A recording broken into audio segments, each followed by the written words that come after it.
Hey everybody, it's your girl Angie. Welcome back to Kiss My Cheeks TV.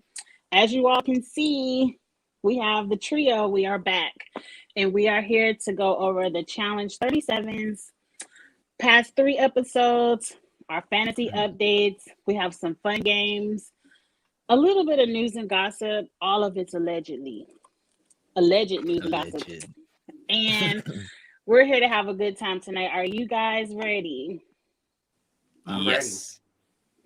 I think everyone already knows the trio. I'll introduce everyone really quickly. We have Drew with Angel Cake Entertainment and Charles with Charles Warren Online.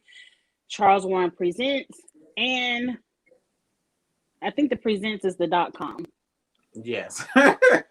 What do you mean my sound is on? When the countdown was going, we could hear you behind the numbers. Oh, what was I saying? Nothing. You're just making sounds. Keep going. Oh. Why are you reading text out loud, Angie? Because it came up on my it just came up on my iPad, so I was thinking you could hear something now, not 20 seconds ago. But okay, let's jump into the episode. We're gonna do it kind of how we did it the last time. We're gonna go over our fantasy team. We're gonna recap an episode, do a game, recap, news and gossip, recap. And, to kind of break it up and have fun throughout the whole show. So, are you guys ready to see who is in the lead after these past 3 episodes? It's the same person. Charles, Angel be Man. quiet. I don't have this visual, so I'm just going to read it out. In third place is myself. I am still in third place with 250 points. I have 3 people left on my team. I have Tori, Logan, and Kyle. Good people, though. I'm kind of excited for these 3 people on my team. Really, okay, that's my team. I'm thinking of the Ruby team, but no. I'm kind of excited for my team. I feel like I have 3 strong people.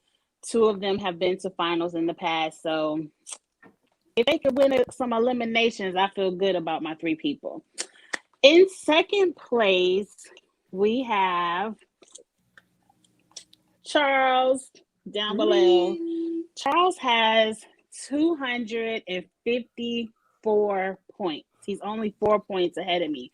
I feel like all I need is for Tori and Kyle to have a few more arguments, and I could snatch up them 4 points from Charles. Charles still has CT, Emmy, and Emmanuel, which is a great 3 people to have when it comes to a final, I think. And of course, we don't need a drum roll. It's only one person left. Drew is still in first place, but he only has 260 points. So I have 250, 254, 260. We are running tight to this final. So it's still anybody's game. But Drew has the most people. He has 6 with Casey, Big T, Amanda, Nani, Nelson, and Devin. So he still has the most people to accumulate more points. So good job, Drew. Thank you. I feel scared, even though I have more people. I feel scared because my top earner just left this episode. So people got to pick it up. Come on, Nelson. Start fighting with people. Make out with a few people. Nelson has to pick it up. He's almost not on the show anymore. But we'll really? That's true. Let's jump back to episode 13, which, if you watch my individual reviews, the past few episodes were kind of slow, but dramatic. Like, at least some good things happened when the episodes that we could talk about. So episode 13, I'm going to recap it really quick, and then we're going to talk about the things within the episode. Episode 13 is where Emmy switched teams with Amanda. So Emmy is now on Sapphire, and Amanda is now on Ruby, and Amanda is not very happy about that. This is the episode where they had the underwater ropes, where they had to deep dive underwater and pull out ropes with a chest. And it was also a time challenge, and I hate time challenges as well. But this was still an emerald win. So Emeralds got a lot of points for Drew that episode. This was the episode that we learned that Josh had a really close connection with Logan, closer than we thought, because he refused to vote Logan in as the house vote. So Corey was the house vote, and it was a huge deal because Corey is like, it's a rookie right there. Why am I being voted in? I kind of agree with Corey, but then kind of not. They already voted you in once. Why not vote you in again? But Corey goes home, which surprises me. And Logan goes to Sapphire instead of Emerald. So where do you guys want to start? I kind of want to start at the Josh and Logan friendship. Did you all know that Josh and Logan were as close as they were before this episode? I don't think they're close. I just think they both speak Spanish, and they had a moment in time, and Josh uses that as his excuse on voting in somebody. I don't think deep down, after the show, I don't think Logan is texting and calling Josh. I don't think they're close. Well, that's international calls, number one.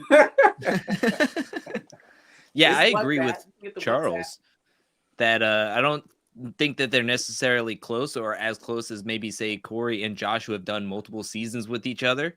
But I think Josh uses whatever he wants and whatever criteria he wants to be like, I'm friends with this person. I want to keep them safe, even though it's like, I think he's just wanting to use them as a number regardless. And he thinks that he can trust Logan more than he can trust Corey at the end of the day. And so he likes to use these big words like friends and we have this kinship with each other or something to that effect. And it's like, dude, just say you can't trust Corey and want to throw him into elimination. Like, that's it. Right. Like, at the end of the day, just be real cut about to it. Speak with your chest and say you're threatened by Corey. That's what it is. The You're real threatened by Corey. I want to get to the end with layups. Just be real. The layups unite. Name your alliance. And at least Devin is real. Like, I feel like I can beat Josh, so I want Josh in the end. That's why they're working together. But for that Emerald team, as they were on episode 13, because we know throughout the episodes there's been some changes. For the longest, everyone in the house seems to think that Devin has the pull on the Emerald team. I think it's Josh and KC. Who do you think has the power to control votes on the Emerald team? I think it's Josh. I think it's Josh, Casey. I think Emmanuel is pulled by Casey. So that's half the team right there. I mean, I think Devin Nani and Tori is pulled by Casey. Exactly there. So that's 4 of the 6. And I think from this past week's episode, the most recent episode, Devin and Tori seem to be very close with each other. When did that happen? Randomly. Whatever. But they seem to be close with each other, but that's it. Like, they have 2. So I think it is Josh pulling a lot of the power in that group, which is not to say it's a good thing. Yeah, I agree. I think Josh is somehow like the Regina George at the table here of that team. But I do feel that Devin may have the inside with the house as a whole. Like, I feel like the connection that Devin has with Kyle, CT, Tori, Amanda, Ashley, all of them. Well, Ashley's not there anymore, but as of that time, I feel like Devin had the most connections per se. But on that team, I think Josh ran that team, or he thought he ran that team. Technically, Casey runs the team, but Casey yeah, runs we the can team. give it to a boy if we need to give it to a boy. Yeah. No, I think Casey runs the team, but she allows Josh to be the mouthpiece because Casey is very reserved, quiet. She's just there for the physical, the challenges. She's not really the vocal one. So she lets Josh be the voice of the team. But I think Devin is the smarts of the team. But Devin just got overpowered in that vote. Like, Josh was like, no, I'm protecting Logan. And what pissed me off that episode is that the first time they threw Corey into elimination, it was because Corey was perceived to be close to Jeremiah. Corey is working with the rookies. Like, how dare you have a rookie friend, Corey? You're going to elimination. But now Josh can like, oh, I just met Logan and I love him so much and I just can't vote him in. But Josh can get a pass. I don't like the hypocrisy of the Emerald team. It drives me crazy. But logically, if you're thinking about it, it makes sense for Devin's game too, for Corey to go home. Corey is a big threat to any of the guys physically.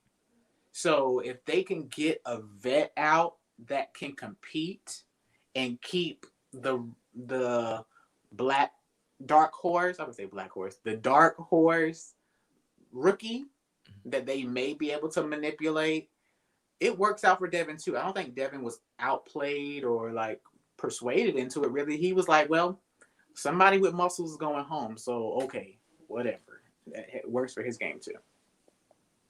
Wasn't this the time that Logan was also perceived to be injured, or he's playing up the injury or something? So they might be like hoping that Logan gets injured or stays kind of hindered going through daily challenges or eliminations or something. It'll I don't be know. hard for him to run distances maybe in the final or whatever. He was supposed to have something with a hamstring, but he's always performed. Like, it's never gotten away. This story has changed so much, because at one point when he was doing the actual challenge, he's like, I felt something crack.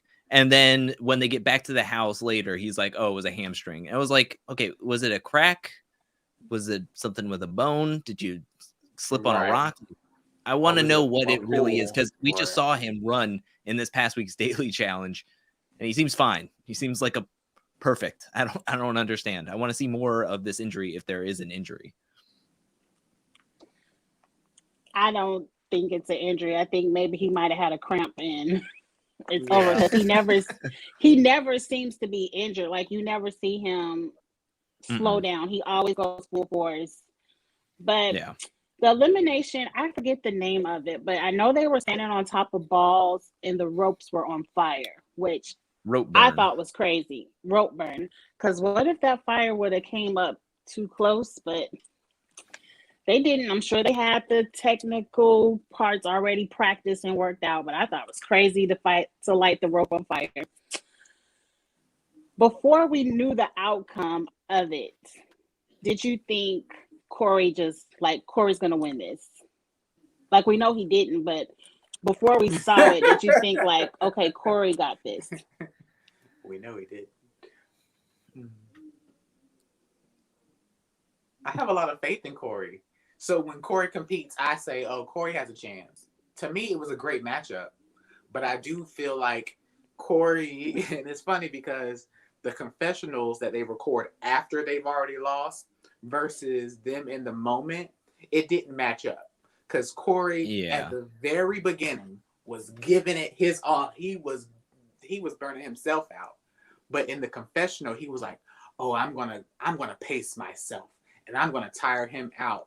But on the screen, we see you sweating bullets doing and the him opposite. Standing there. Yeah, so it seemed like Logan had the better strategy of Corey is off balance when he's done doing whatever he's doing. So if I be still and when he finishes, I yank him, and that's how he won. This elimination showed me that Logan is a lot stronger than I thought he was. Like, I always just thought Logan was someone who was just there. But I was like, no, Logan is really good. Like, he's not to be slept on.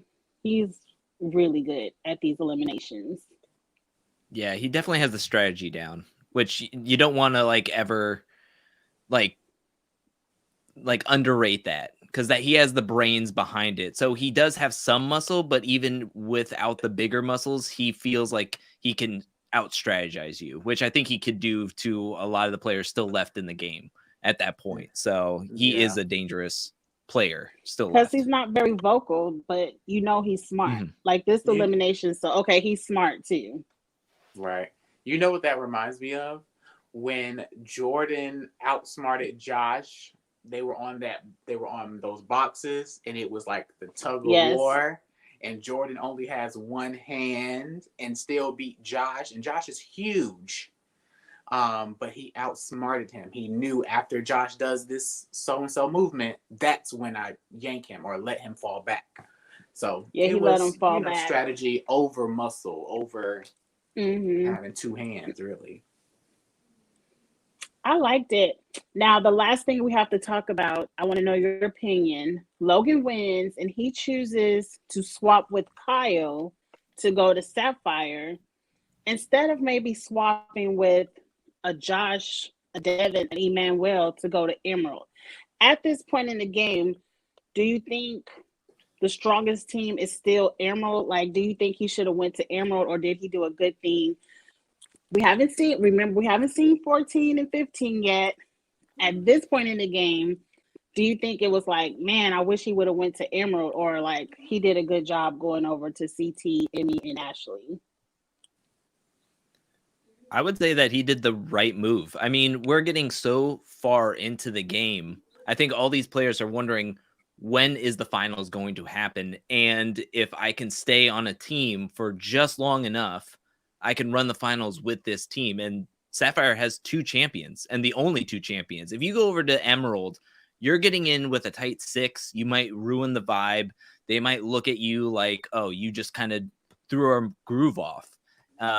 With the Sapphire team, they're kind of like finding their footing. Yes, they don't have as many people, but I think you look at the resumes of all the players and you're like, yeah, I want to be with CT. I want to be with Ashley. And if I could run the finals with this team, I feel like we could even beat a team of 6.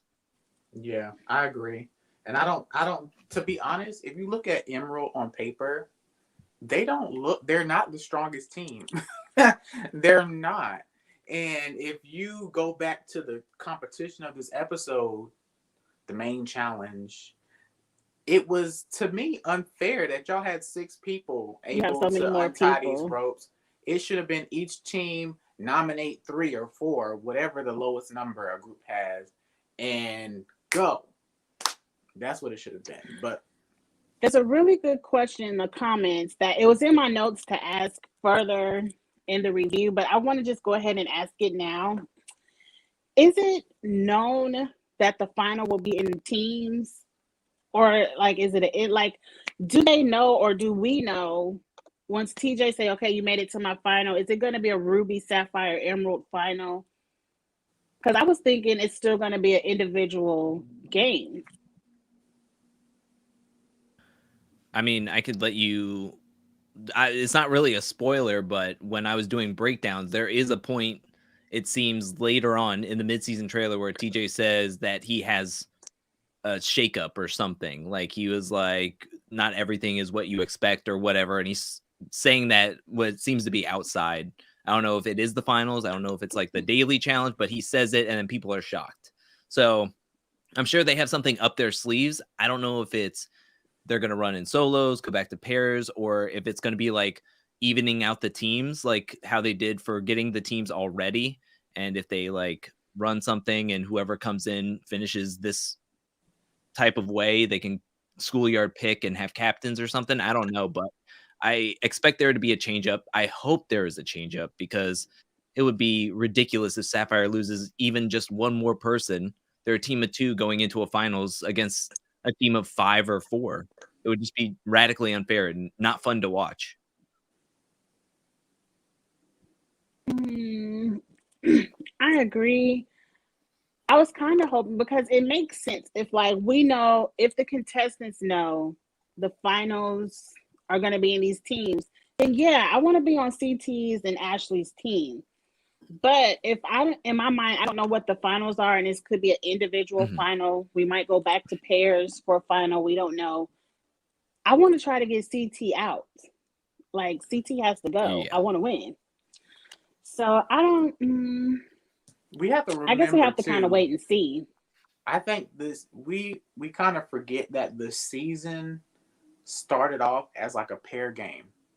This was not a 3-team season. This was like a duos thing throughout the season. So for me, it would make the most sense for it to go back to kind of that, or it be like you said, a tribe swap where we go back to picking teams again.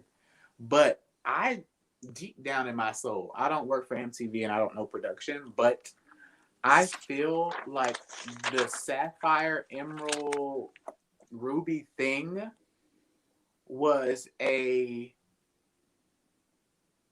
like, not on a whim, but while they're shooting, I feel like they felt this season going poorly and we need to change this game.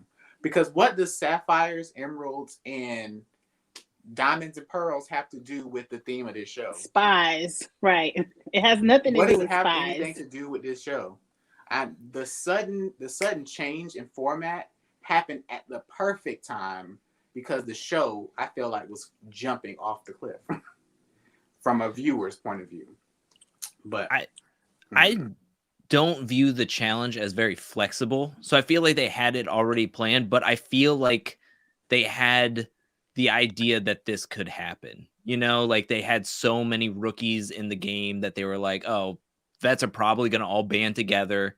Maybe we can shake it up and make it a 3-team format at some point, and we could start getting the vets to start turning on each other if they're in teams and they feel like they have to, but then they team swap. So it doesn't even matter what team you're on at the end of the day, because you could just go into elimination or somebody else goes into elimination and swaps with your team. So, I mean, swaps you to another team. So right. I just don't see them as flexible. I feel like Survivor is way more flexible than, say, the challenges, because they had to have like all those suits made with the patches. They had to have all the boards to painted red, blue, and green or whatever. Like, but I agree that made no sense with what does emeralds and what's a cell?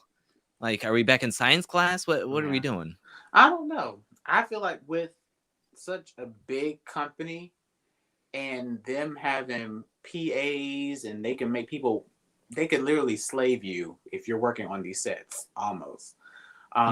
They can whip stuff together. They have thousands of brainstormed ideas together. And I don't know. I just feel like this theme, the Sapphire, Pearl, Emerald thing, was an idea for an entire season. I just feel like they somehow said, okay, game needs to change. In the next 3 weeks, y'all need to have these things prepared so we can switch up the game. But could be. I don't know. We shall see. Well, let's go into one of our fun. It's not really a game. It's I call it Wild Pictures, and I only have 2. I was reading an article about, I want to say the Camilla situation, and they had some pictures of some old school players, and 2 of them I didn't recognize. So I took a screenshot just to see if you guys would recognize them. Ooh. So I'm gonna put up the first one, and mind you, I think these 2 they look amazing. This is the first one. I think she's probably more recognizable, but she looks amazing. Rachel. Yeah, this is Charles' favorite. That's right? My girl. This is your favorite competitor? I'm gonna know this. I hadn't seen Rachel in a while, and I was just like, she hasn't aged. Like, her body looks snatched. She's a Terminator. She's Josh's trainer, I think, or something like that. Really? Mm-hmm. She needs to be on the regular challenge. Like, at first I was like, Rachel can go over to All Stars, but she can do a regular challenge and I think will beast it. Like, I was like, wow, Rachel looks amazing. Yeah, but she's like the thing about Rachel, she's not great at the social game.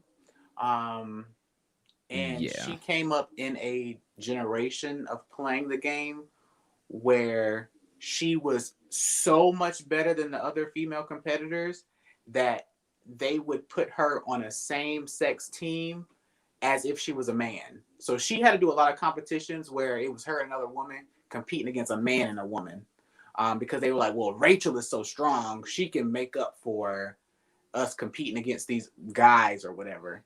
And I don't know, maybe if the competition was better, then yeah. But these girls now, I was just watching KC a run for it. Yeah. And I was just watching Battle of the Seasons, or Battle of the Sexes 2, season 9, and she was on that season, and she was like talking about wanting to be on like season 60 or whatever. Like she's like, I'm gonna keep doing these challenges until I'm 60 years old. I was like, well, you pretty much threw out there that they were gonna put out All Stars, so I mean, Right. she would dominate. Even the players that are on this season 2, she would dominate. I want to see her do it. They're letting KC dominate. Let's let somebody else dominate, or at least give KC some competition. Now this is my second picture. I only had 2, and you know who this is? Is that Jimmy? Is that Jimmy? Yes. Doesn't she look amazing? Maybe I never seen Jimmy with blonde hair. Okay. Are you going to say something shady, Charles? No, I would. It's just not my choice of words, but yeah, that's Jimmy. I recognized her. I didn't recognize her right off the bat. Her. I want does she have a filter on or something? Because it doesn't look like Jemmy. That's what I was just gonna say. I don't want to be shady. I felt like maybe she got her lips plumped, like you know how they put the stuff in their lips because her lips look fuller. She looks like she lost weight. It looks like she lost weight. She looks fantastic. Has blonde hair. I did not when I was reading the article, I did not know that was Jimmy. That's why I had to take a screenshot. And I had to look for her name in the article. And I was like, wow, she looks amazing. She's just skinny. To me, that looks like Jimmy. That looks like Jimmy, but skinny. Because to me, with that photo, I don't know. She looks like herself. That's just me. Okay, I'm gonna let that one go because I got the pictures not to be shady. I thought these women looked amazing. That's why I screen grabbed them. So we're gonna let that go. Okay, back into episode 14. This is the Top Gun Maverick week, and I have been waiting for this airplane episode because I thought they were gonna drown some people. I thought it was gonna be super exciting, and the airplane was kind of a womp for me because I was like, it went like this. I thought they were going to deep dive into the water, but they just went like this. Then they went like this and slowly lowered them down and then said, unbuckle. But anyway, this episode, I have a lot of questions, not mostly for the episode, but because someone just mysteriously left the challenge and we have no clue why. And that'll get into our news and gossip after we discuss the episode. So this is the episode where it's a women's elimination week. Yes. We see Josh and Amanda have a conversation, and Amanda says, if I happen to go in and win elimination, I'm coming to Emerald. Who place can I take?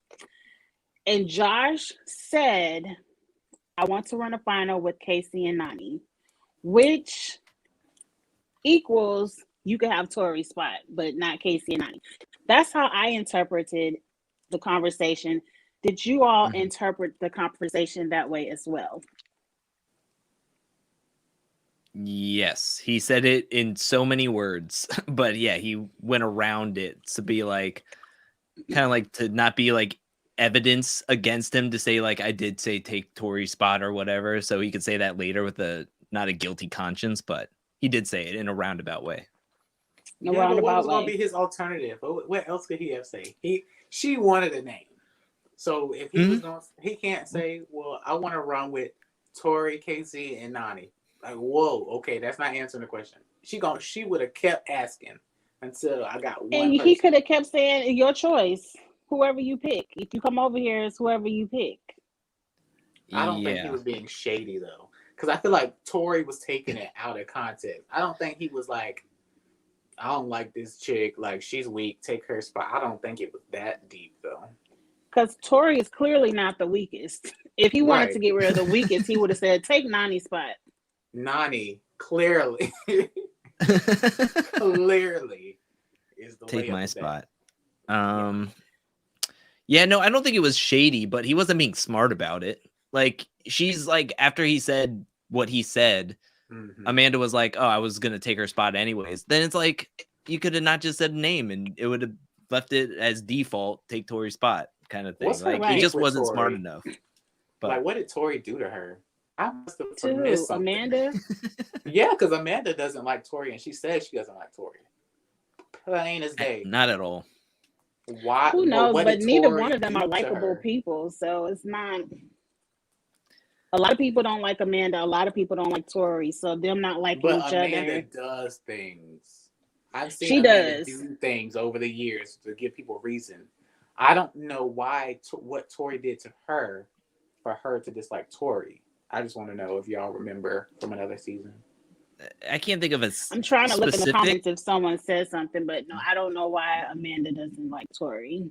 I think it's like based on like she thinks she's fake or whatever. Like she's very performative, and Amanda likes to come off as very like I'm real.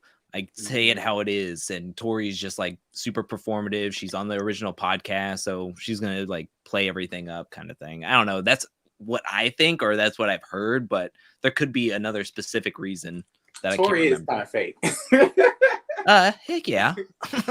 So that. Well, someone said Drew is right, and then I need She is obsessed. Can you just tell me how to Tori say your name one time in the comments? Because I feel like I'm going to say it wrong. But he says Tori is, and I don't even know if it's he or she, so forgive me. Amanda is obsessed with Tori, and it's a one-sided beef, which I kind of agree with that comment. It is. In this situation, Tori is like the popular girl. She ain't thinking about that chick over there that don't like her. But Amanda is really over there with her black fingernail polish, and she's mad at the popular table. She's really angry. I mean, she tweets about her so much during the season when the whole Ed thing came out, and she was like, "Oh, Tori was trying to get with Ed, even though he has a girlfriend back home." And yeah, she tweets about her a ton throughout the season. It's weird. Okay. It's Well, the second conversation about team flops that we saw or flips was Big T approached Logan about if I happen to go in and win the elimination, I think I'm going to come over to you guys' team. I'm going to come over to Sapphire. And CT was ear hustling, and he was like, "Oh, hold up. You might want to go to your team. You don't really want to come over here, do you?" That was hilarious to me. Like, CT wants to work with Big T never again. Like, never no more. Like, please don't come over to me. Do y'all if y'all were CT, be honest, would you want Big T on your losing team? Y'all already are losing at this point of the game. At this point, because they haven't had the challenge yet. Big T to come to your losing team? Nobody wanted Big T, and I think they said that on the aftermath. Like, they always wanted Big T on Ruby, so Ruby would constantly lose. Which is, for everybody to be Big T's friend, that's an awful thing to say. Big T has been through the ringer in these confessionals, because I don't know if they're saying everything they're saying in the confessionals to her face, but if she's watching the season back and all of her friends and family, like, that is tough, because you have Logan, who you were hooking up with, just constantly being like, I hate Ruby, but I would go back to that team in a heartbeat if Big T was supposed to be here. And CT's forever, and pretty much every episode since the beginning was like putting down Big T, and I hate it. To go back to the question, if you win, I'm the type of person and type of competitor that if you win elimination, you deserve that spot that you want. You earned your right to choose. So you know what? I would rather have somebody who won an elimination and prove themselves in some way on my team than somebody who's just like kind of coasting by. So I'm not gonna slander Big T. I'm so tired of it. Like, this whole season has been rough. And Devin, I agree. like, she was like going to bat for Devin, like, "Oh, that's my friend. I don't want to upset Devin." But in this same the episode we were talking about a couple minutes ago, Devin in his confessional states that he names all these people, and Big T was one of the people he named, were like wild cards. Wait, but that's your friend. Like, how is she a wild card? You should know where her votes lie if she's willing to kind of throw her game away for you, not pick a good team because of you. But yeah. Yeah. Mm-hmm. It's sad the way they trash Big T, but girl, these people are not really your friends. So Oh no, definitely not. let's get Yeah, into no. the episode, or not the episode, but the what we call it, the challenge. They had all these conversations before the challenge, mind you, which a part of me feels like you don't even know if you're going into elimination. I guess those two kind of felt like they were, but Yeah. don't you think they should have kept their thoughts to themselves? Like, if I win, I'm just gonna switch. I'm not gonna tell anybody.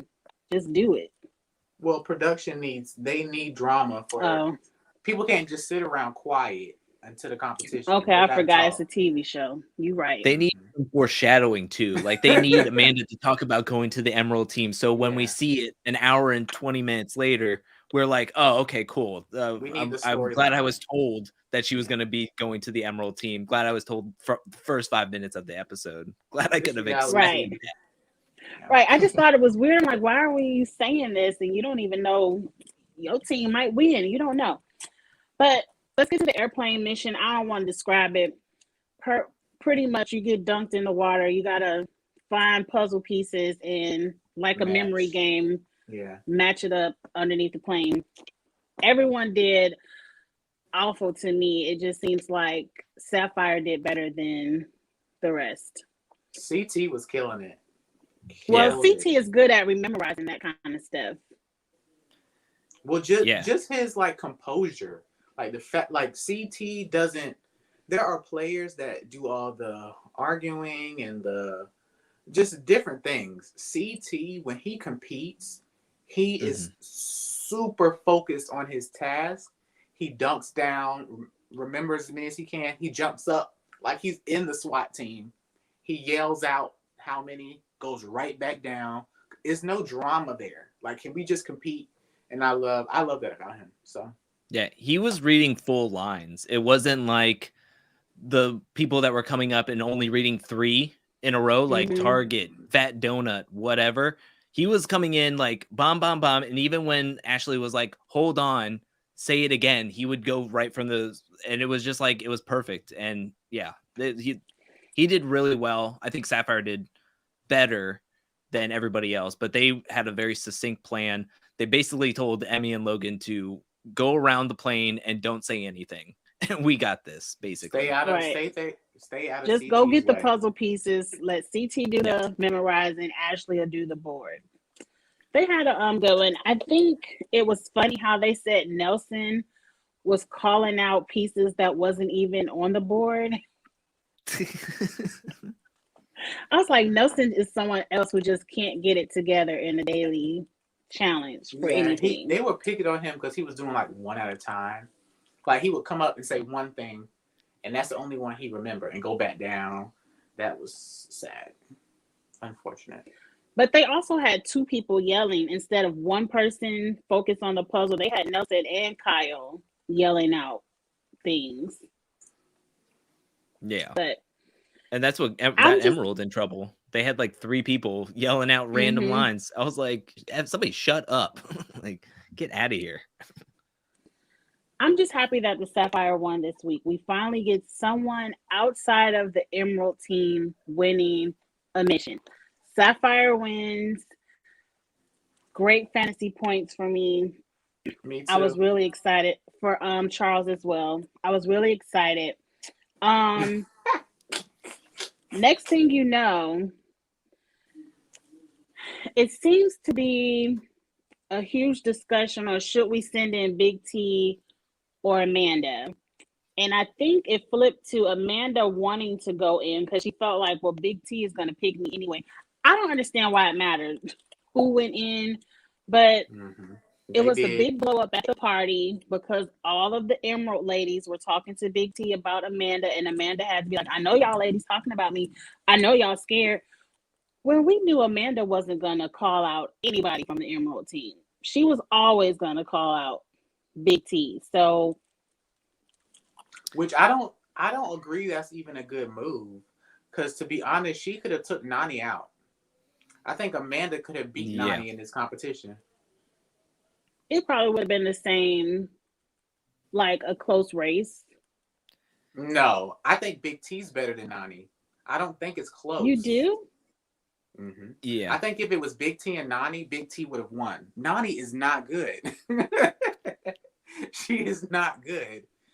But she said Nani was her friend. Statistically, Nani is not good. She's lost like double-digit eliminations. She's not good. Yeah. I think she could have won definitely against Nani, and I would say Big T for sure in that elimination. It's this thing where it's like it really didn't matter who was going to be voted in because it was going to be the same result either way. Right. It was just that the Emerald team was cozying up to Big T because she for sure wanted to go to Sapphire, and Emerald wanted to keep their team.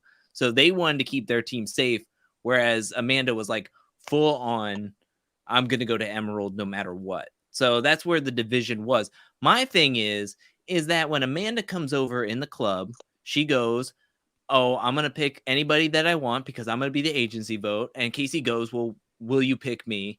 And Amanda says, maybe. And to me, it's like, okay, if you want to keep your team safe and you really believe in yourself, why not throw yourself in, Casey? Why not really push yourself and be like, yeah, I'll go up against Amanda and I'll keep the Emerald team all together. But nobody does that. They're just like, whatever. I'll stand in the background. I'll just keep on my team, whatever. So I don't know. I hate that red herrings of like, oh, well, I might go in. Nope, I don't want. Whatever. Call me out. Don't call me out. I'm not going in. No one ever wants to take the risk of going in because you never know what it's going to be. That check is too big. After you go to sleep, wake up, you like, oh, never mind. I'm not going in because I'm not going home. So, mm-hmm. Very much. So we get to the elimination, and Ashley went home, and we at home have no clue. Like, did she stub her toe? She disappeared. Did she break a fingernail? Did she forget her shampoo and quit again? You know, we have no clue of why.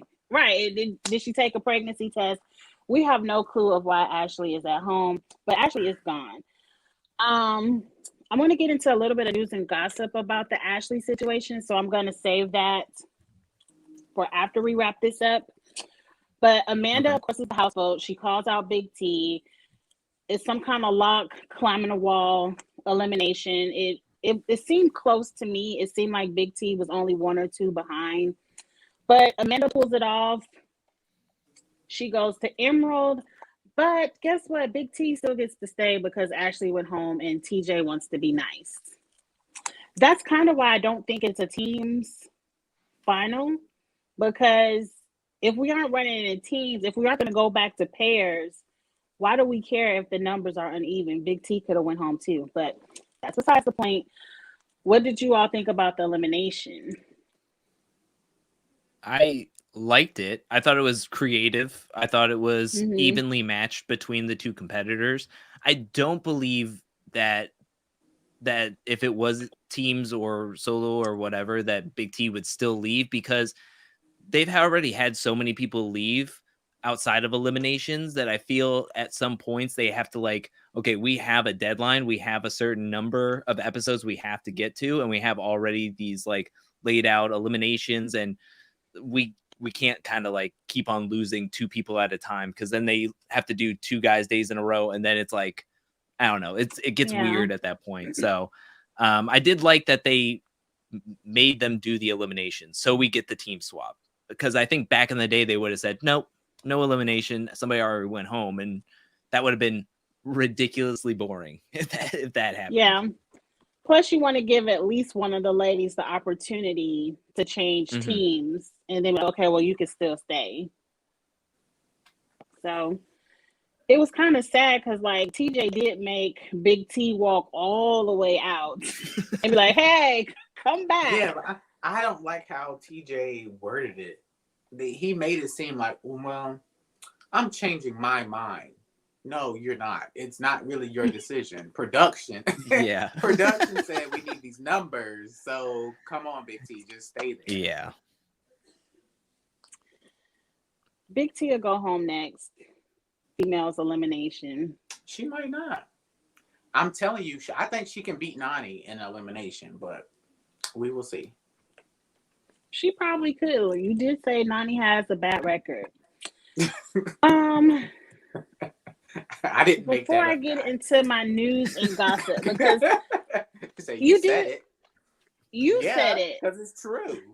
She has a bad record in elimination. I want to get into the news and gossip. All this is alleged because everyone is tight-lipped. I feel like it's a gag order on MTV on what could have possibly happened with Ashley. I know we all heard what Twitter said. It's just, it's strange to me because I feel like if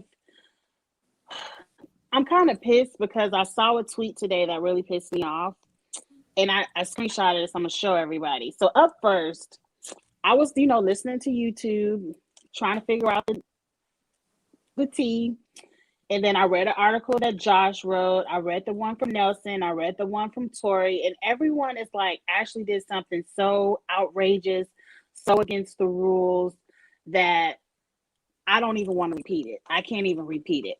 And so I'm like, what was it? Now, what I heard on YouTube, they said Ashley just got into a huge argument with Josh. They didn't say how it started, but she just shouted out, Josh, everybody knows that you're gay.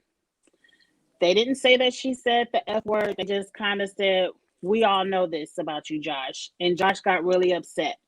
They said the background tea is that Josh is dating a producer of the show. They didn't say male or female. They just said producer. I don't think it matters. And they said that Josh didn't say anything to production, that it was Devin and Kyle who went to production. It was like, what Ashley did was really effed up and we need her to go. And the producer said, okay, Ashley has to go. I don't know how true any of this is. Like I said, the way the cast is so tight-lipped about it. I said it's a very detailed story. Well, that's how they presented it. I was listening to the tea, so I'm just repeating it. That's why I said allegedly. I don't know. We don't know what Ashley did because I've heard that Ashley, on Twitter, she called Josh the F word, which is extremely awful. My issue with it is why wouldn't they show what Ashley did? But my biggest issue with this whole situation is this tweet. Ashley said, rules are rules and I respect MTV and TJ's call. The best apology is changed behavior. See you next time at the challenge. Why is she saying see you next time? It's not. It's not I the don't challenge. know. But Twitter why would handle. she say see you next time? Because she's coming back. But why what she did was so outrageous? Why did she get invited back? Like that pisses me off. If she so-called did something so outrageous, nobody can talk about it. We can't even show it on TV. But we're gonna see you next time. I'll be right back. Well, and that goes into the gossip or the rumors or whatever that she was called along with Corey, Nani, Tori, and Nelson to be on Challenge All-Stars. When I heard that news and then everything came out for this, I was like, okay, so MTV just is like letting it, whatever she did, go, because those calls came out after everything that happened on this season. Like, so she already got called to do a season, maybe not a main season, but All-Stars. So Drew, do you have any tea? Because I think Drew would know more than anybody else. I don't know. What Angie said is what the story that I heard. I just feel like it definitely happened after the club and before nominations, because that's where they said that she was gone. I'm sure it was a fight that happened, and I wonder if more was said. Like, I wonder if we're just getting the quote unquote like PC version. Okay tagline. Yeah, like, oh, this is the one line that we're gonna say, but I don't know if there was more that was said that is not being said, so to speak. But I don't have anything. Like, everybody's, like Angie said, everybody's tight-lipped. Nobody's saying anything. So I really have no idea what is true, what's right, and what's false and everybody's just sticking to the same story, or I've heard the same thing or different words being used, or I have no idea. I really don't know the 100% facts on this. I think, to be honest, I don't think it's the gay thing. I feel like a lot of the fandom, well, I can speak for myself. A lot of the LGBT fandom, we sense a cousin over there on the other side of the screen, and they want him to come out. So I feel like when people say, oh, somebody said something offensive to him, they assume that it's the gay thing. Now, we could eliminate the black thing. It's not going to be racist, because if it was racist, she would be banned. Like, she would be having the Camilla D persona thing going on with her.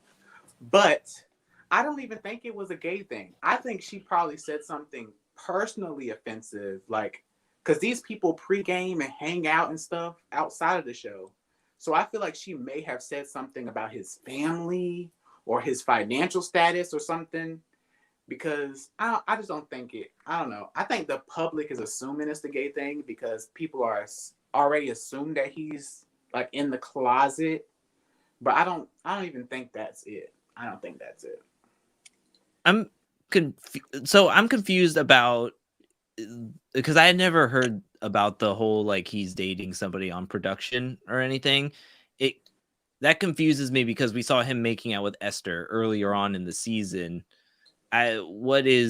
Maybe they talked about favoritism or something, or she called it out or said he was like dating somebody from production, or I don't know, but I don't know. You might be onto something, Charles, because it makes sense that it could be something other than what everybody is saying it is. But yeah, calling out his financial status is not going to get you kicked off the show. Talking about his family won't, saying he's broke.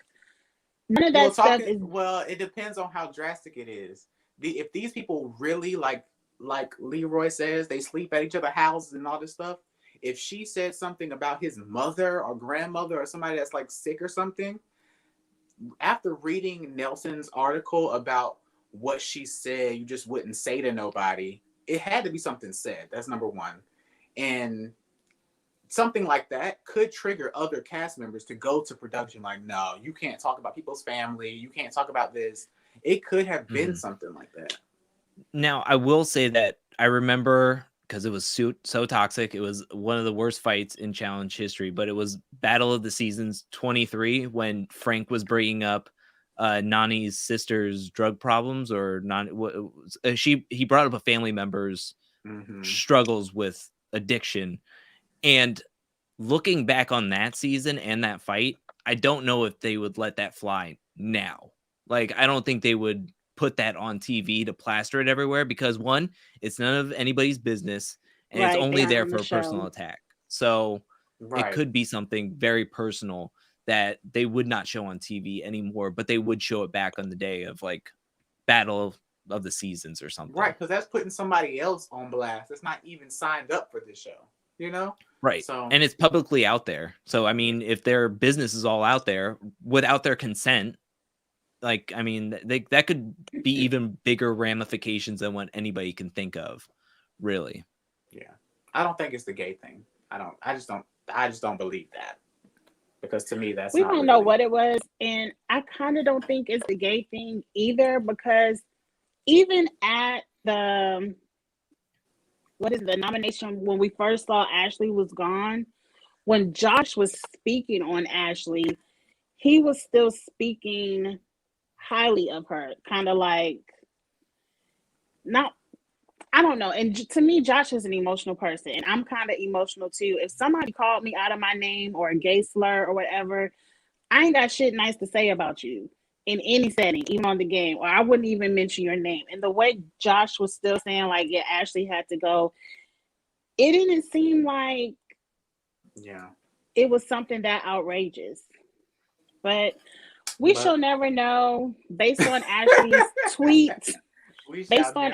tweet, she probably will be back next But season. Drew, I do want to know what Drew feels about production not like production protecting her. Everybody else has been thrown under the bus when they've done crazy stuff. How do you feel about this new pattern of like when people do problematic things, we remove them and just not show it?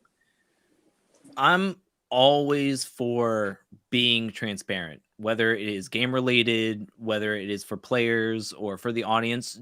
If somebody does something, I think you have a responsibility to show what it is and be completely transparent with your audience who is saying, I'm going to invest my time and effort and myself into this show. Now, if it is something family related and they don't want to show it because Josh doesn't want that kind of business out there or anything like that, it's different. But I think there is something that could be said or we could hear something from it. But I mean, I don't know. It's kind of like the Lauren thing. Everybody was wondering where Lauren was in the first few episodes, and then she was just gone like that. And it's like we had to hear these 10 different stories from 6 different people, and it's like, well, if you were just more open about it and transparent about it, we wouldn't have to be feeling like you're hiding or being something shady is doing something in the background kind of thing. Or even if you don't want to show the clip because you don't want it, like you said, to be out there, you can at least make a statement. Right. And say what happened. At least a tweet. Something. Yeah. But off of Ashley, the next thing I saw as I was scrolling through Google articles, which I know you saw the Leroy live when Leroy went live the other day. I saw this and it just kind of shocked me. And we don't really have to talk about it. I just wanted to show it. It said that Camilla says she's taking anti-racism courses after she saw Leroy's video.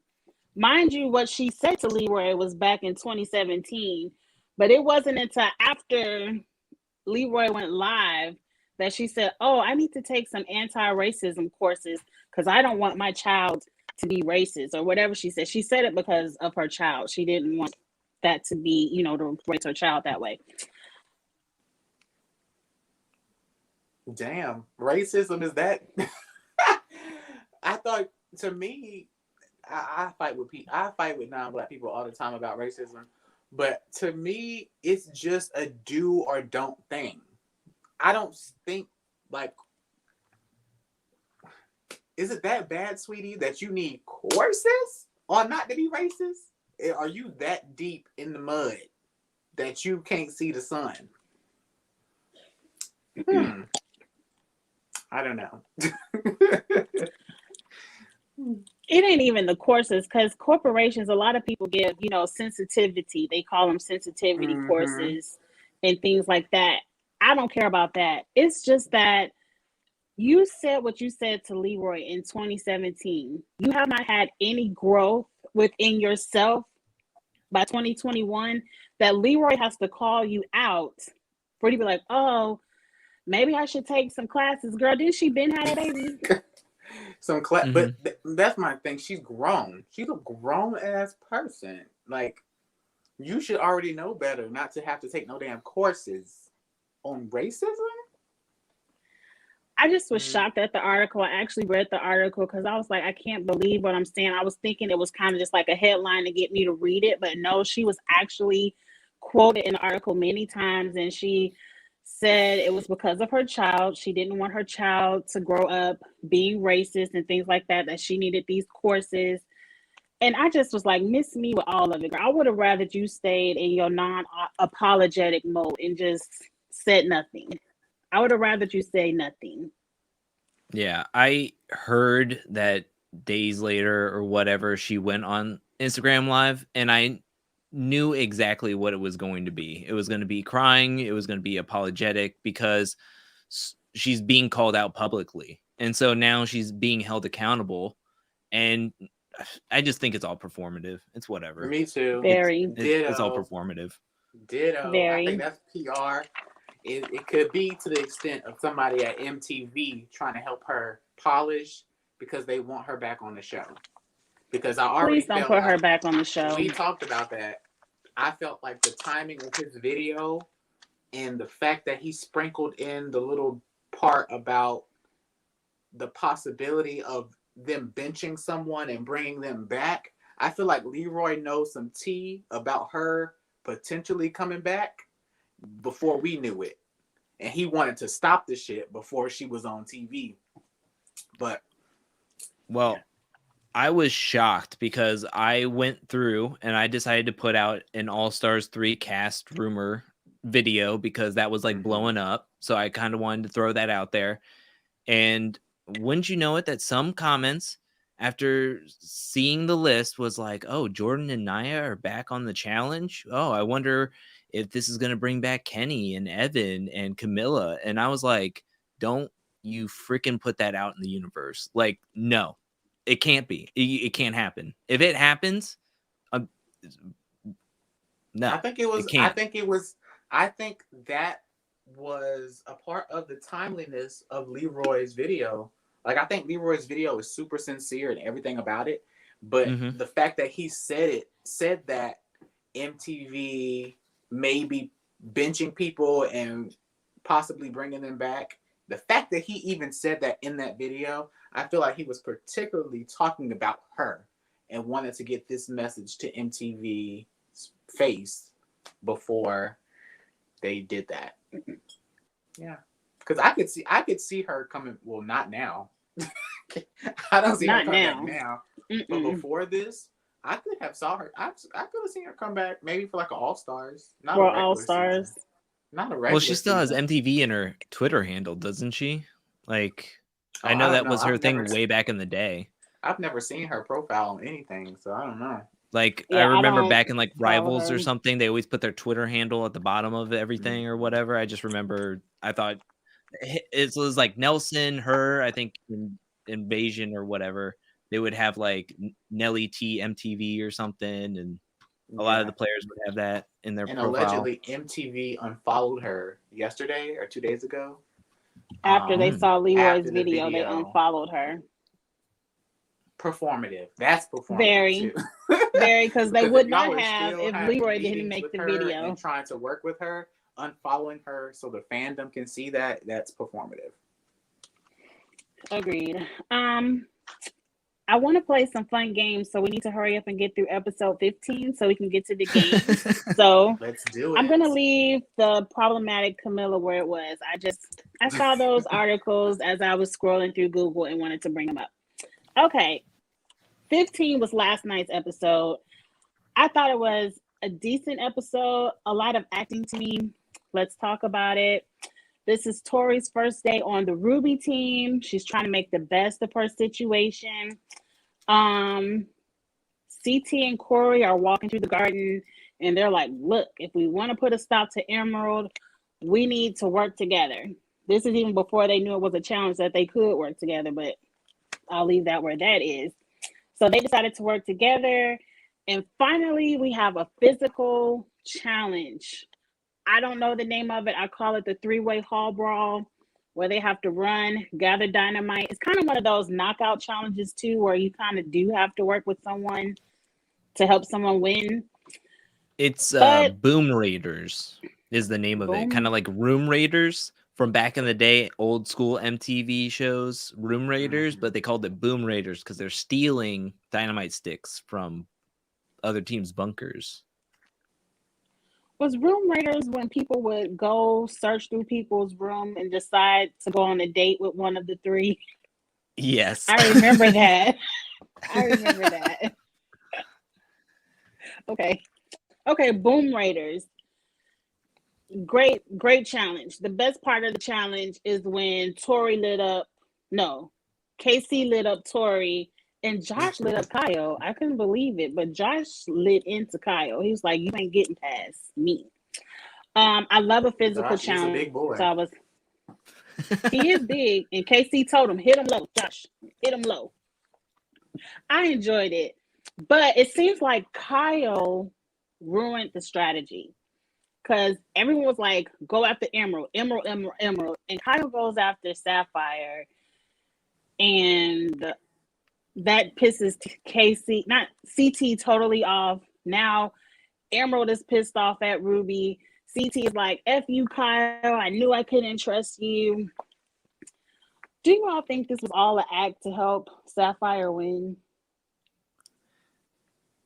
This was weird strategy because nobody seemed to play to win at one point. They just wanted to hit each other because once CT and the Sapphire team got 15, nobody changed it up. Like, not even Devin being like, hey, truce Ruby. Let's just go after Sapphire now. They only have 3 people. We could probably steal a ton of their stuff, but nobody changed it up. They were just like, Ruby all the time or Emerald all the time. Like, it just seemed like everybody was understanding that this could go on forever if they were to keep on swapping the teams, or 2 teams would keep on going it. So they were just like, whatever. We'll just let the person win after 4 rounds.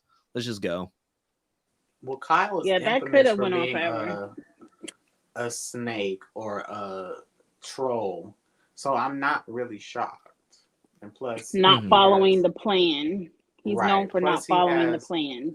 Has a great friendship with Devin and not wanting to piss, I guess, those people off. So I'm not shocked by it. Well, I also think that maybe he's like an opportunist, thinking that this is his chance, that if Sapphire wins, and if he is the one that goes down into the elimination, he can pick Josh if he really wanted to, because Josh is up there if Emerald doesn't win. So I feel like it's a little bit of an opportunist moment kind of thing, but it seems very strange to me because it seemed like they've been talking about it all before. Emerald, Emerald, Emerald, Emerald. And here Kyle goes over to Sapphire. Even I was like, what is he doing? Like, I don't know. But so Kyle messed up the plan. At the end of the day, Sapphire wins. Even though I liked the daily challenge, Sapphire wins. It wasn't nothing but a 3-way hall brawl, so it wasn't too much to talk about there. Sapphire wins. I like the elimination. I did like the elimination. We're going to get to that. After the challenge is over, I felt like every scene was straight to DVD acting. Everything was too much. Too much. The first scene is Devin and Tori. Tori is crying. Just last season, Devin and Tori couldn't stand each other. Please don't pick Devin, please. If you pick anybody, don't pick your best friend. Please don't pick your best friend. I'm like, gonna pick Devin. Like, girl, stop. I'm looking at my TV like, what is Tori crying for? Like, she need to cry over her fiance, but you crying over Devin. It just didn't make sense to me because we have a rookie in Emmanuel up for grabs, and she's not saying, "Oh, don't pick Emmanuel because I'm dating him or whatever." In the bathroom, that's why. And then he's like, and then it's not like he has Josh there to pick too, which he's won an elimination against in past seasons. Like, if I'm Kyle, I'm not even thinking about Devin at this point. Right. Like, that's his best friend. You didn't have to cry to him for his best friend. Right. Yeah. And plus, if you felt like Josh thought you were the weakest chick, then you should definitely want to get Josh out now. But, okay.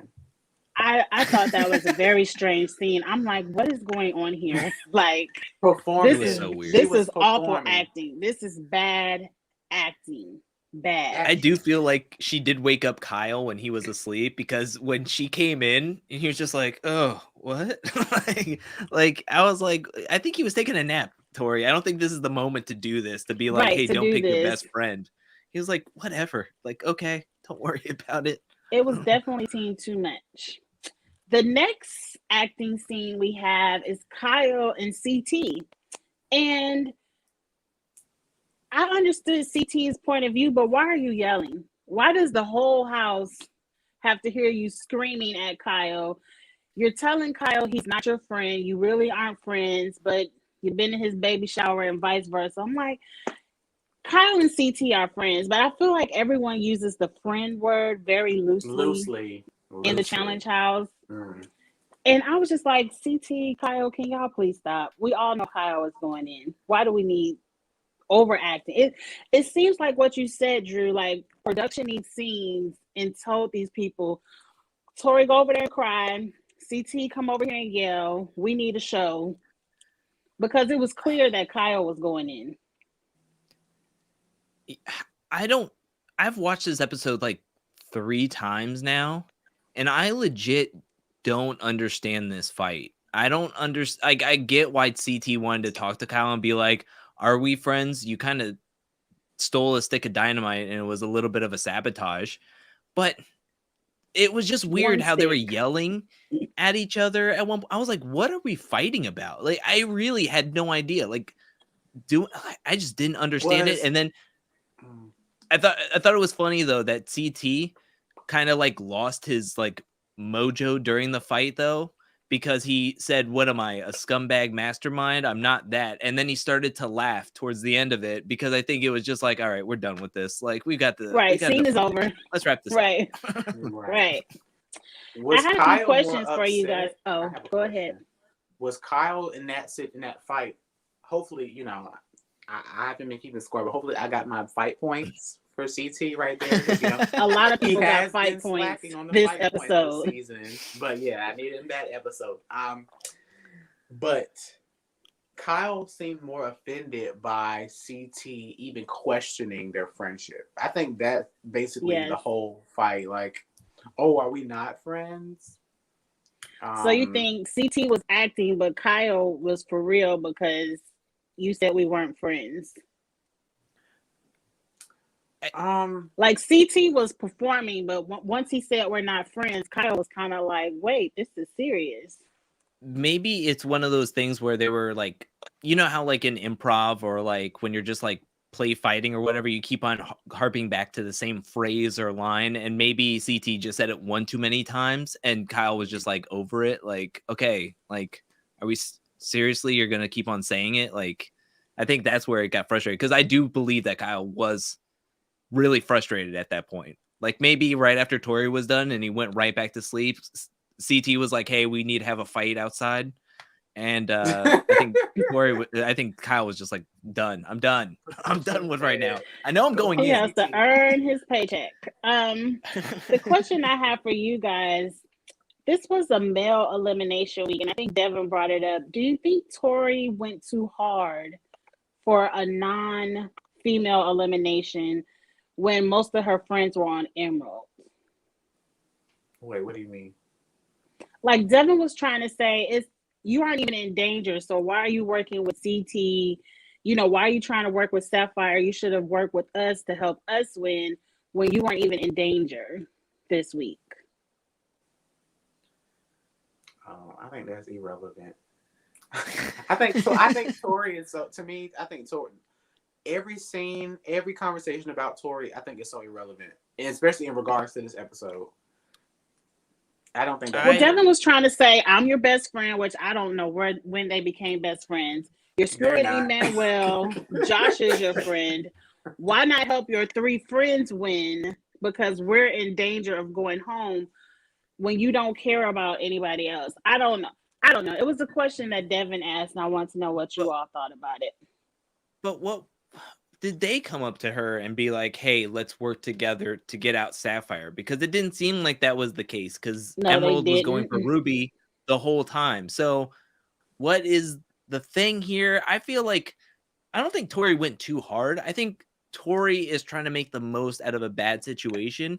And I don't think she wants to go into an elimination. So if she's trying to salvage a good enough group to have to run a final in this Ruby situation, she's trying to make it the best possible scenario. She wants to win to keep Nelson and Kyle safe, and then maybe swap out Big T or something later on. Like, I don't know what she's trying to do, but it just feels like, to me, she really wanted Ruby to win. 1, to stick it to Emerald, because I think it hurt her more than what the episode is letting on. But 2, I think she doesn't want to go into an elimination. So she's like, I feel like she thinks that they could do well if they keep the players that they have, or at least Kyle and Nelson and her at least on the team. But I think that she's just like, she got play for herself.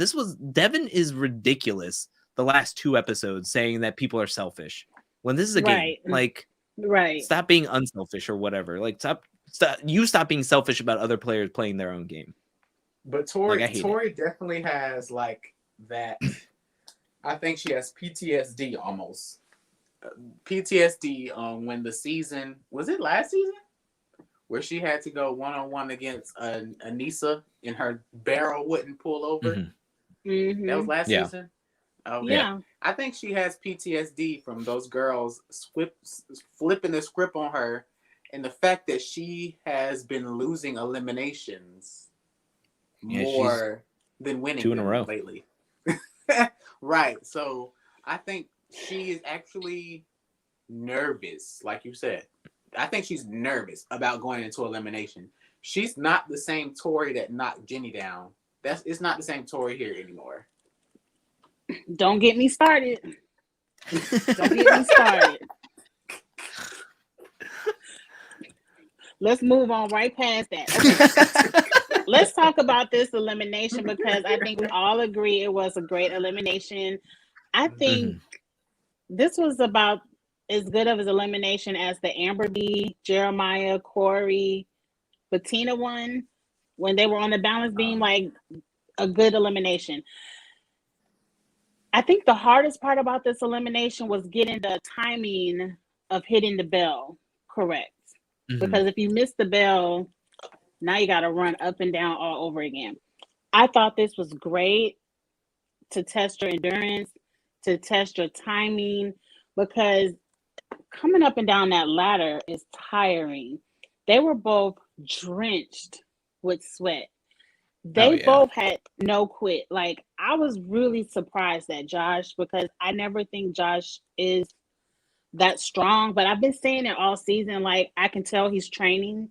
I can tell he's putting in the work to do better on these challenges. And it wasn't like he was washed. Josh was only behind by 1 point. I thought he did a great job. But he was behind like the whole time, though. It wasn't like he was able to really pick it up or catch like it up.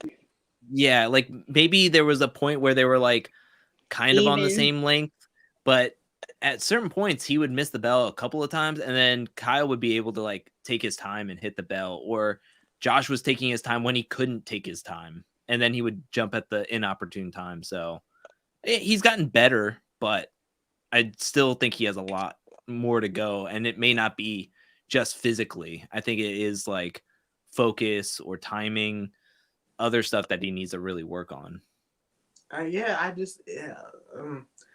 To be honest, I like the competition, like the actual setup. I like the whole competition.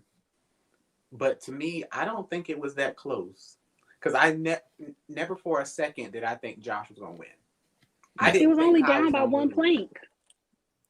I still never felt like Kyle was going to lose. I just never felt like Kyle was going to lose. I didn't either. I was like, okay. Like, to me, I was like, Kyle, you better call out Josh. Don't call out Emmanuel because he might beat you at this. Like, Josh was the person to call out for the win. Or his best friend, Devin. But we knew he wasn't going to call out Devin. I had a question. It slipped my mind. I forgot it. Oh, well. Move on to the next question. Kyle goes over to Sapphire, which I think is a good move because I think CT and Emmy are strong. And now Sapphire is starting to be the team to win everything in a row. I think that was a good move because, like you said, if you put Emerald on paper, I don't know. They really only have KC. They got some puzzle people with Amanda and Devin doing puzzles, but I don't know how well everybody's endurance is or how fast they can run. And if you're 5 people strong, you got to be airtight because you're going to be as strong as your weakest link. And Kyle's come in second in a final. He's gotten top 4 in the Vendettas final. So, I mean, and if Logan thought we were close to the finals, and when he switched over to Sapphire team originally, we're even that much closer to where I'm sure the competitors are like, we got to be getting there. Like, we got to. So Kyle's thinking, let's do it. Let's get on Sapphire, and maybe TJ the next day will be like, all right, everybody, we're wrapping up. We're heading out to finals. So yeah, I think it's a good move. A lot of people see Big T as the person you don't want on your team because she's like weak. Like out of 10, they may see her as like a 2 or whatever. But to me, I think the worst person to have on your team is Amanda. I think Amanda is a negative. Like if Big T is a 2 out of 10, Amanda is like a negative 25 out of 10. Because Amanda, if you make her feel ostracized or like you guys are upset at her or anything, she will purposely make the team lose. She will purposely throw the challenge. She will purposely. She's not going to do that in a final. I don't think she would purposely lose the finals for money, but it could be difficult to get everybody on the same page, or if everybody has like Devin this episode called her a reliable dishwasher or whatever, but I think she's a chef. She's a cook in the kitchen because she is going to make her points be known and make sure that they're heard. And then if Devin, who is essentially the same player, the same person, has the same skill sets, does exactly the same thing that Amanda does, I mean, they're going to butt heads in the finals or wherever they're doing. So I don't know. I think Devin talks a lot of crap when he can't back it up. But I agree that I think I see Amanda as a person that if you get her upset, she doesn't care what is the cost. She don't care what it's about. She's gonna make sure you lose because you made her mad. Amanda isn't doing that for $1 million. Not for $1 million. Not with her baby at home. Well, if she already feels like she's not gonna win, she's gonna make sure you lose too. I feel like she has that on her. I would agree with Charles in the realm that Big T, I think, has been giving consistently 100% in every daily challenge. And she has, I think, a more positive outlook to be team first. So I think when looking at a team player, I would look towards Big T to have on my team because I think that she would for sure give it 100% no matter what. Whatever that 100% gives you, she'll give her all for it. And she will always be positive in the realm of trying to always win. So I would agree with that. She's going to try her best. On that aspect. And if you have people on your team that are encouraging, Big T will go further than people who are going to be like, come on, Big T, just slow, get it together. Yeah, like, Big I feel T's like not bad. On a team, she's not bad. If you're encouraging, people change their attitude at the finals. People get kind of nasty on teams at a final. I think if they were to run next episode in the finals, Big T is on the best team because I don't think any of those players of Nelson, Tori, or Logan would yell at her. They aren't mean. Or they wouldn't push her negatively. Like I've seen Nelson in a final. He's very positive. Tori is always positive in a finals setting in the 2 that she was in. And I think Logan, even if he doesn't want to run the final with Big T, he would still try to get her to win. Best. Yeah. I agree. She's actually doing herself a favor staying on Ruby because that blue team would crush her. They would be super mean in a final. Amanda's attitude is going to be a detriment. I'm telling you. If she's there, her attitude is going to be a detriment to any team that she is on. Well, we shall see. I agree with you, like Drew said, in dailies, but I think when it's a final, Amanda is here for the money. She's not throwing anything with her son at home, but we shall see what Amanda does. If Amanda makes it, we shall see. But it's game time. My last game. I'm super excited to play this one. It's not going to take that long, but it's thought-provoking. Now, you all played the game. What do they call it? Marry, screw, and kill. Where you name 3 people and you say I'm going to marry them, screw them, or kill them. We're going to play it challenge style. It's called My Alliance. You're going to have your bestie your associate, and the fraud. Your bestie is your ride or die. You're going to do anything for them to stay in the game. You're working with them. You're working for them. That's your bestie. That's like Corey and Nelson. Your final Your two. associate, your final two. Your associate, That's a good they're one. in the alliance. You may say, I'll never say your name, but if enough people say their name and you happen to go in, oh well, they're just in your alliance. And then the fraud. The fraud person is also in your alliance, but they're just a number until you backstab them. You're going to backstab them eventually. So I'm going to show up a picture. It's going to be 3 people all in your alliance. You're going to say which one is your bestie, your associate, and the fraud.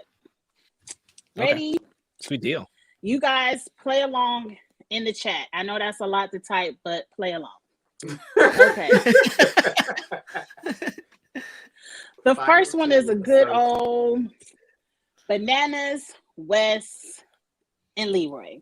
You made that. Who too is your easy. bestie? This one is kind of.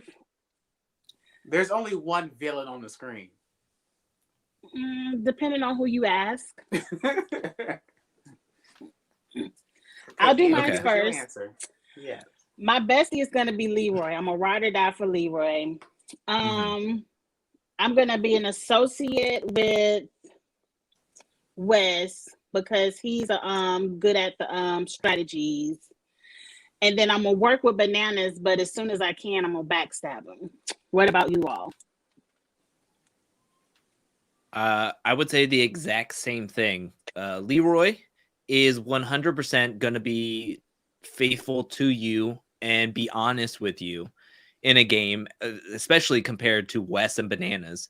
So Leroy would be the bestie. I would definitely want to be associated with Wes because of the strategy, but Bananas, you got to get rid of him. Like, we've seen Wes be able to be beaten in a final, but Bananas won 7 out of 9. You can work with him because he'll have Kyle and some other numbers, but you got to get rid of him. My answer is different. So I would, out of those 3, I would obviously Wes. He's gone for me. I would join the bromance of the other 2. I would make Bananas my final 2, and I would be associate with Leroy because he's associated with Bananas. I wouldn't make Charles. You always Leroy. Change the rules of the game. I wouldn't make Leroy my ride or die because Leroy is not a winner. So I can't really ride or die with a loser. I'm sorry. That's no shade. It's just, it's just a game. Charles, everybody is already in your alliance. Leroy, right. I mean, I respect your choices, but like, if you want to follow Wes would be in your alliance, but you would just backstab him. Trail of Bananas, not the. I would not. So you're playing. Leroy's league. So you're playing Kyle's game in Total Madness, where Bananas will win in the end, and then you're coming up second, just ahead of Corey and Fessy. Hey. Probably. But if you besties with Leroy, where that's going to get you? Leroy's made it to a final. Made it to 5. They're not saying Bananas going to win for you. You just, this is who you working with in the game. Yeah. Well, that just for me personally, I would work with Bananas. We respect everyone's opinion. Most of the people in the chat agree with me and Drew. It was a few people. He would still be there. Everybody was Leroy's bestie. Some people wanted to fraud Wes. Some people frauded Bananas. But for the most part, everybody in the chat wanted to be besties with Leroy. But that's why it's a game and that's why it's fun. Everyone is different. Let's go. Who do I have next? I think this is Bananas would beat me the good old Big Brother alliance. I can do little things. Now, this is the good old powerhouse Big Brother alliance. We're like Amber B. We're part of the Big Brother alliance. Who is your bestie, associate, and fraud of these 3? This is actually a hard one because trying to put yourself actually on the show strategically, they all actually play differently, and they all hold different weight. Drew, go first. Well, I would want to be final two with Casey, because if there's a pairing of a final, then we would run together, or she would be comfortable enough to run with me, and she's going to be on top of like the women competition in the house. We've already talked about that. Associate Josh, because I feel like if I make it to a final, I could be able to like beat him, or I could use his numbers in the game. And fraud is going to be Fessy, because I can't trust him. He might want to throw me into a hall brawl and rip my face mask off and try to slam me into the ground. I don't want that. I really don't like Josh's personality. I don't even know if I could be associated with Josh. The chat is shady. They're saying all frauds. No, definitely now not. Who's changing the rules? I would definitely want to work with Casey. If you wanted a girl partner, if we were doing partners, yes, I would definitely pick Casey as my partner. I feel like I could, just off of who I think I could actually get along with, I think I could get along with Fessy. I do not in a million years think that me and Josh can be in the same house and get along. I just don't realistically don't see it. Sorry. I'm gonna be a bestie with Casey because she's a snake, but I feel like she's loyal. Casey she snaked Bailey. She snaked Bailey. She sure did. How? Anyways, keep because going. Yeah, I'm just gonna ride it out with Casey. Out of the three, I like Casey the best. I'm gonna associate with Josh. Like, I might not say his name, but if you get called in, oh well. And Fessy, I don't want to work with Fessy. He's a known snake, a dramatic snake. He's mean to his partners in the final. I don't want him yelling at me throughout the whole final. So Fessy has to go. Agreed. For me. Yeah, to me, the two guys can go. I'll keep Casey. That's my girl. I can work with Casey. How about another old school alliance? We're now a part of the Homeboys. Ew. For the Homeboys alliance, I don't know why people don't like them. I like the Homeboy alliance. Why? They're all slimy. I don't know. Frat boys. The same reason you want to ride with bananas. I like them. No, they are not bananas. That is an insult. It's not bananas. We're talking about alliances. That's the name of the game. My alliance. For this group, I want to be besties with Nelson, because Nelson has proven he's going to be ride or die for me as well. He going to go into the hall brawl so I could bring some college funds home to my child. So I'm besties with Nelson. I'm going to associate with Corey just because Hunter, I haven't seen in a long time, and I can't recall why I want to backstab him. So that's what I got for these three.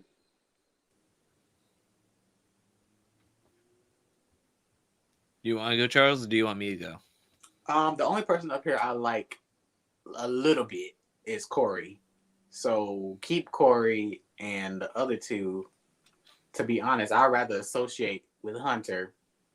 To me, Nelson is just the slimiest thing in his confessional. Now that I've seen his confessionals as an audience member, I would not. No. But Nelson will put his game on the line for you. No, he won't. Stop thinking that. He did it for Corey. He ain't gonna do that for Angie. No, he would not. That's the point of the game. We in alliance with them. Charles, you never get the rules right. I got the rules. You think just because you're in alliance with him, he gonna throw his game for you? That's not a part of the alliance deal. What you got, Drew? I will be besties with Corey. I like him the most out of the three on the screen right now. I would be associated with Nelson, and I can't stand Hunter. No Hunter. Like I can't do it. I wouldn't even be wanting to be in the association with him. I'm done. I don't Fraud. like Hunter either. I can't remember why we dislike Hunter, but I knew he was a part of the homeboys. Let me see who's up next. Let's go to a good old rookie. We in the rookie alliance. These are my faves of the season. We're in the rookie alliance. Who are we? Besties, associates, and a fraud. Priscilla's my bestie. Okay, Priscilla, your bestie. Yep. Priscilla's my bestie. I'm associated with, what's his name? Kels. And Michaela can go home. Hater. I had to pick somebody. You already know, am besties with Michaela. I'm down for Michaela. Me and her to the end. I'm going to associate with Kels because I feel like Kels will protect me, but he can go if his name come up. Priscilla, I'm backstabbing because she's known to be a gamer. So I got to backstab you before you backstab me, girl. I would have exactly what Charles said. Have Priscilla as my bestie, Kels as an associate, and I'm sorry, but Michaela would be fraudulent. I think Michaela is a good player, but she seems to always like find a way to get in trouble with everybody or get in the business with everybody, and it gets messy at certain points, whether it's her Survivor career or what happened this season of the challenge. I'm always going to root for her, and I want to see her back on the challenge. But if I was in my own personal alliance with all three of them, Priscilla is incredible. I definitely got to be ride or die with her. Yeah, exactly. And Michaela, as somebody that has like one of the worst social games on both shows. But that's why she needs me for a bestie. I'm going to help her. When you said you're going to get to the finals with the first person that got out, I laughed because it's like you're going to be second out because she was first out. So. Okay, I can't see my little pictures. Let's go to some All-Stars alliances. Whoa. We have Janae, Jasmine, and Derek C. I believe they were all on a season together. So... Cancun. Real World Cancun. Mm-hmm, that's what it was. They debuted together. Mm-hmm. So who do you have? I think I kind of would have Janae as my bestie. I feel like she's the strongest of the three. And she came in third last season. Me and Jasmine are going to associate. And then Derek, I'm going to have to stab him in the back. Sorry. I would not do what you did. So Janae, I guess me and her could be besties because I feel like she has the most connections. And I feel like, I feel like she could help me get in with the other vets as a rookie. I would associate with Derek because I think, I know I would beat him in elimination. And Jasmine can go home. Yeah. Okay. I would do exactly what Angie said. Janae is the bestie. If I can run a final with her, fantastic. I think she's incredible, especially in All-Stars. Jasmine, I think, is great. So I would be wanting to be associated with her, but not as close, like as besties. And Derek, no, that's fraud for me. Okay, one last one for All-Stars, and then we'll wrap it up. This is a good one. All heavy hitters. Darrell, Derek K, and Brad. This is a hard one for me. No, it's not. For me, it is because I like Darrell. Me and Darrell are going to be besties. But I kind of want to associate with both of them, the other two, because I feel like they're strong competitors. I guess I'm going to associate with Derek and backstab Brad. Yes, and in that order. That's not hard. Yeah, I feel like you got to be besties with Darrell. I mean, he's extremely loyal. He'll always have your back no matter what. Derek, I don't know. I wouldn't mind wanting to backstab him. If I'm being honest, I feel like I could beat Brad in a final setting, more so than Derek. But then again, I guess Derek is way closer with Darrell than he is with Brad. So you would want to be associated with Derek. And I really don't like Brad. He's such a cheeseball. And he was like that when he was 20 years old. And then when he was on Final Reckoning. So, yeah, I would agree with both of you. Okay, that was fun. Now I have to put my thinking cap on for a new game for the next time because I like playing these games. These were really fun. Let's wrap this live up with the final question. We ask it all the time. As of right now, at the end of episode 15, who do you think has the best chance of winning this season? CT. Are we still rocking with CT? Yeah, it's the weirdest thing. It doesn't seem like he is going to go into an elimination. And even if he does, I don't know who they would give him that could beat him unless it's something crazy and slapstick that maybe anybody could win. So it's just, but it doesn't even seem like he's on anybody's radar. Like Devin talks, he even said at one point, like, I'm playing the perfect game at this point, but it's like CT's still in the game. That's not a perfect game. I feel like out of everybody who's left, everybody can beat Devin now in a final setting. Even Logan and Emmanuel. So, and they're rookies. I don't see Devin playing a perfect game because I don't see anybody, even if it's still teams or whatever, in a team format. I think he has one of the worst teams to run in a finals at this point, but whatever. I agree. If we're in a teams format, whatever team CT is on, that CT, Kyle, and Emmy, they're winning it. If it goes to individuals, no one can beat CT and on the male side, and no one can beat KC on a female side.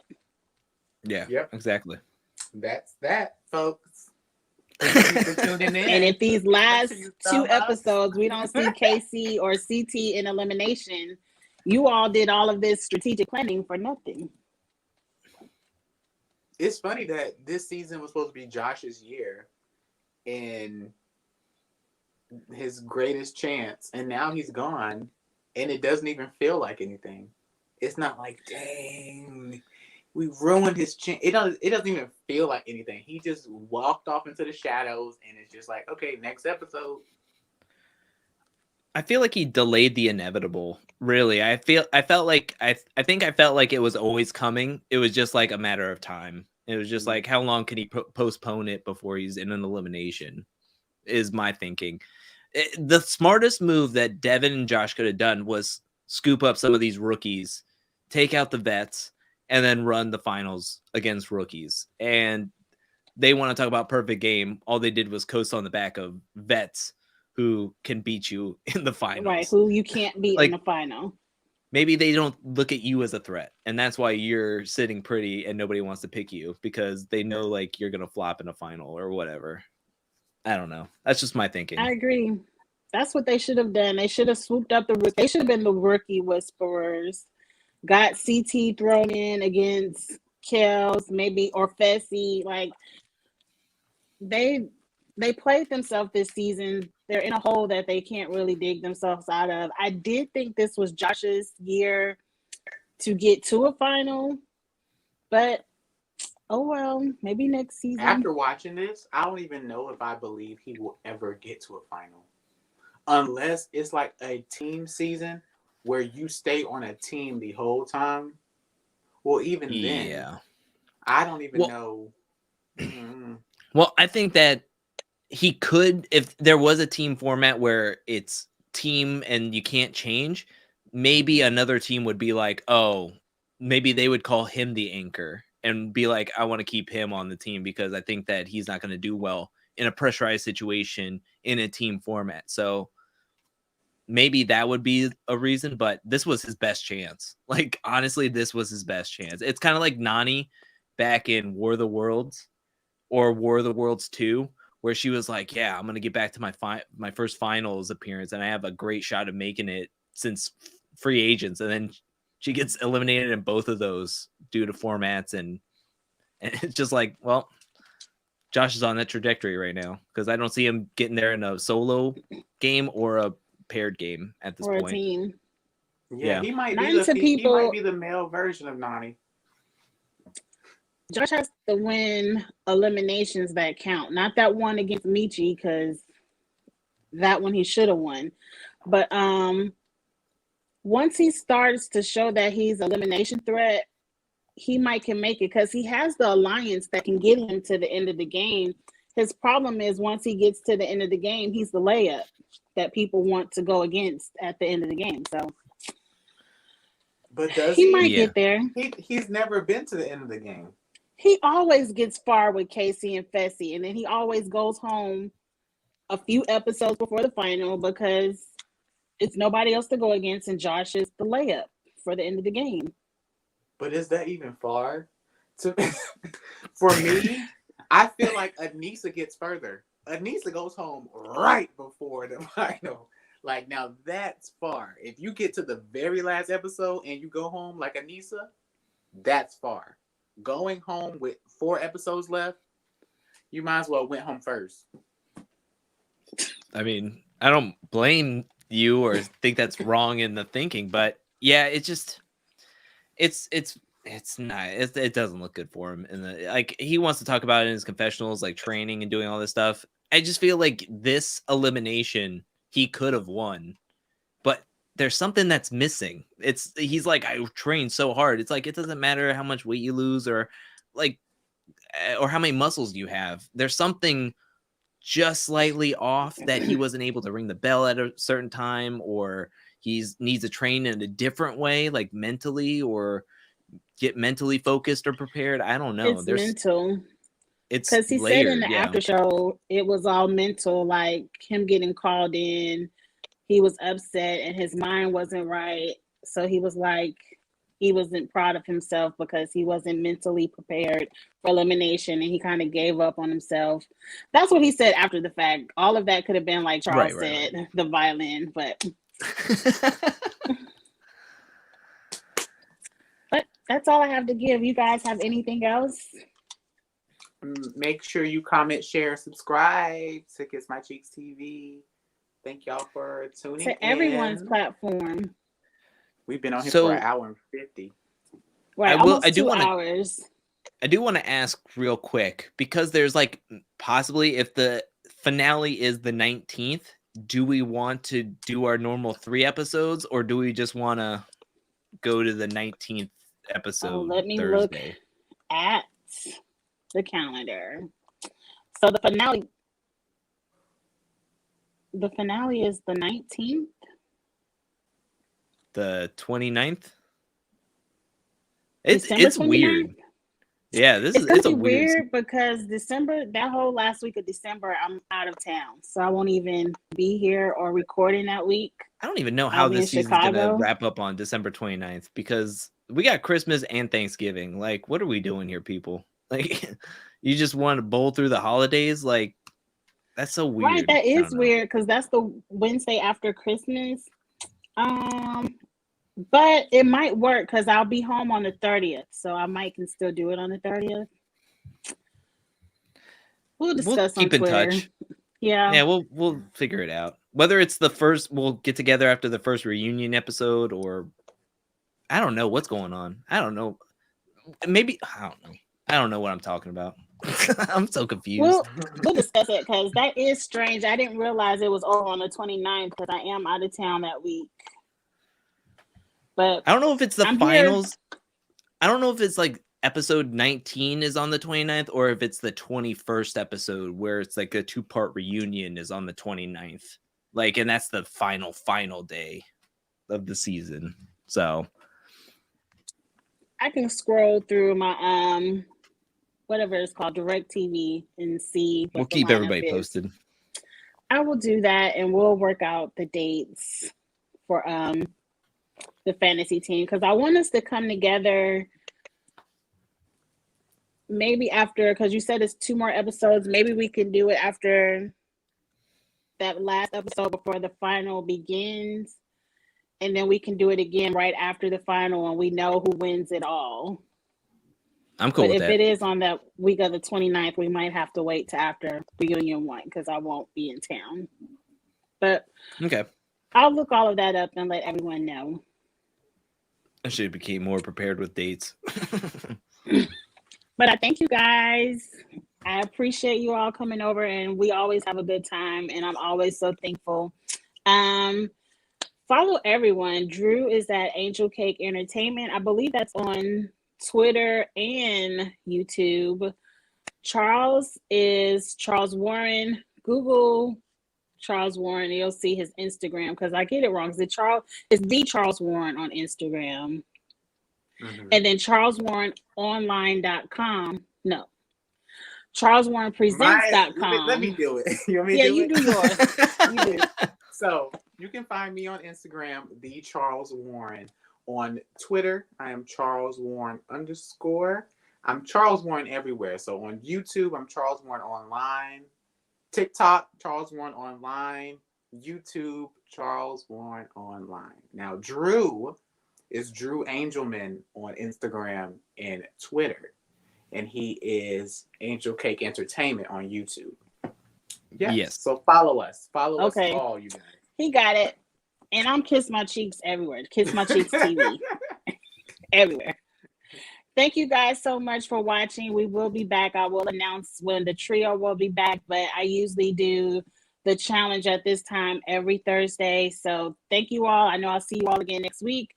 Thank you, gentlemen. I will see you all in 2 or 3 weeks. We'll discuss, and you all have a good night. Bye.